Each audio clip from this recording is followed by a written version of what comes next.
Welcome to Wednesday Web Chat. This is Carl Lewis, your host from Vision 33. And today we are actually wrapping up our educational series on crystal reports for SAP Business One. Some things that I want to share with you today before we get into the last actual lesson, which is all about charts and graphs and what we call crosstabs in crystal reports. Let me remind you of a few things that we covered throughout the course that I want you to be sure to remember.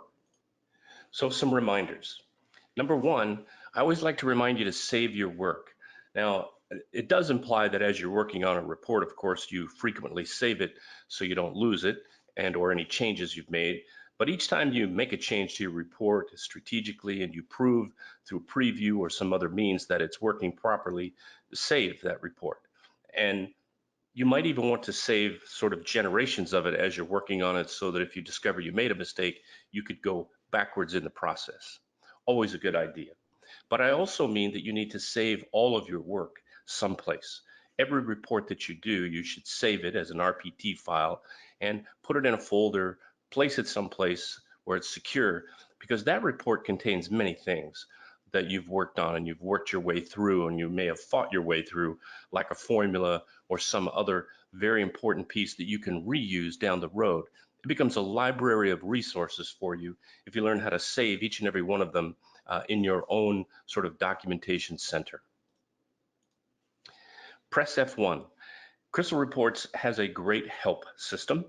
Unlike other programs that you may have used, it's actually very well done and will be a lot of help, especially in the area, for instance, of formulas when it comes to syntax and things like that. So whenever you have a question, always start the closest you can to the source, press F1 and see if Crystal Reports can help you. Other than that, I encourage you to ask Google.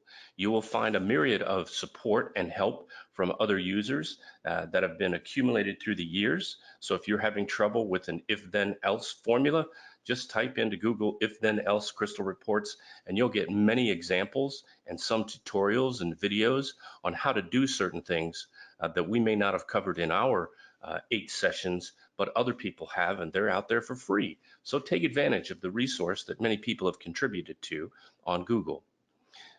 The setup requirements.